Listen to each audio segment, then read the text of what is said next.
Bhagavad Gita chapter 2 श्लोक number 7 बहुत ही important श्लोक।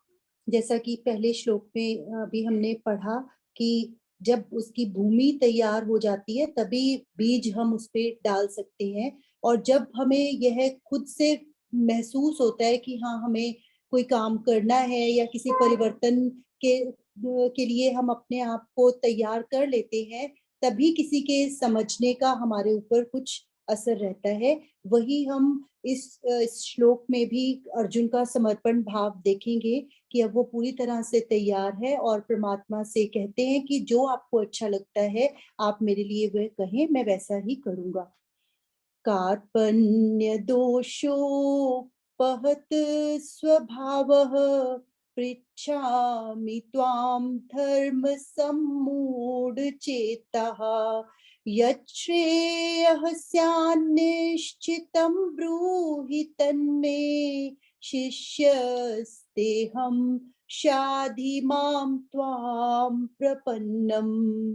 हाँ जी गीतांजलि जी, इसीलिए कायरता रूप दोष से उपहत हुए स्वभाव वाला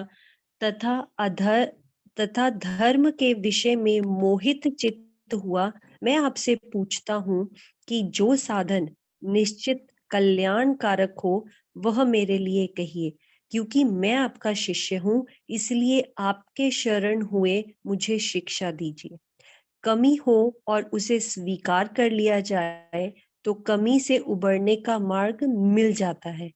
अर्जुन का व्यवहार कायरों का सा बन चुका है। वह अपने तर्कों के जाल में उलझा हुआ है, अपनी सीमित संकीर्ण एक पक्षीय सोच के वृत्त में बंद। उसे लग ही नहीं रहा कि कमी उसी की ओर से है। अपनी कमी का असहाय जब तक स्वयं को नहीं होगा, कमी दूर भी नहीं होगी, कोई और कितना भी प्रयास कर ले।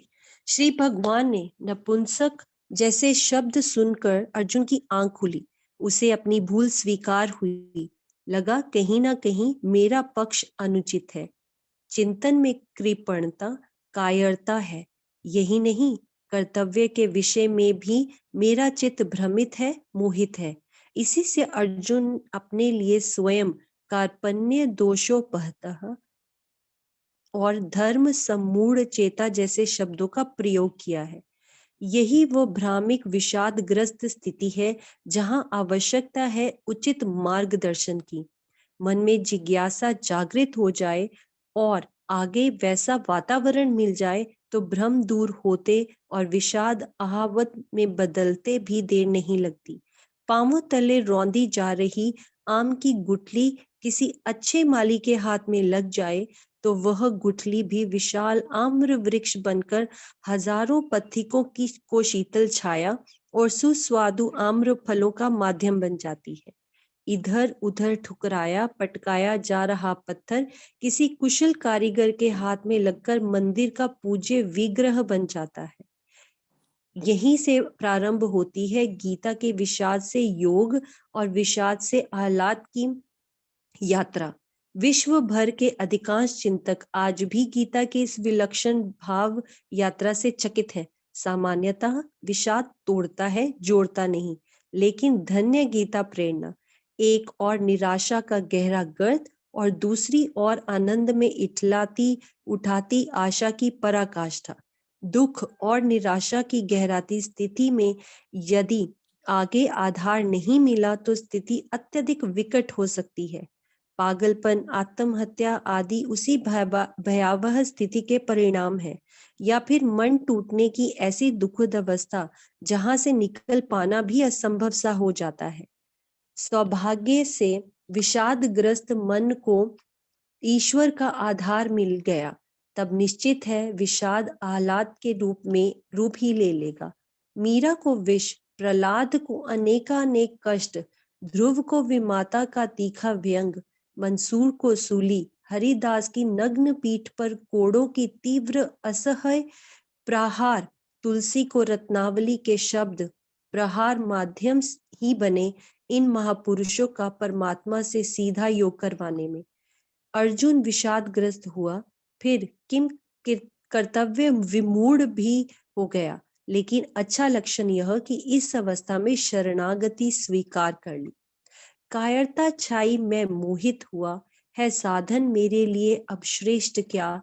प्रभो आप की ही शरण में पड़ा, दो शिक्षा मुझे, शिष्य हूं आपका।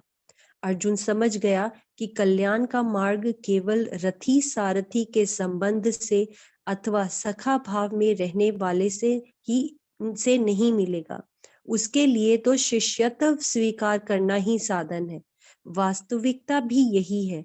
अन्य संबंधों में कोई बात कहीं समझाई या बताई जा सकती है। उपदेश आदेश तो आचार्य शिष्य संबंध में ही संभव है।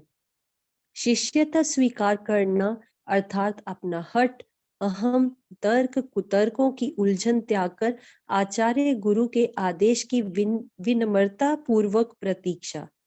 आपका शिष्य हूँ, केवल शिष्य नहीं, आपके शरणागत हूँ। इसीलिए जो भी मेरे कल्याण हेतु उचित है, मुझे ऐसी शिक्षा दीजिए। प्रार्थना तो कर दी, लेकिन अब भी मन खाली नहीं। कहीं ना कहीं युद्ध ना करने का भाव भीतर अटका है। शरणागति के पश्चात भी अर्जुन अपनी मनः स्थिति पुनः भगवान के समक्ष रखता है। श्लोक 8।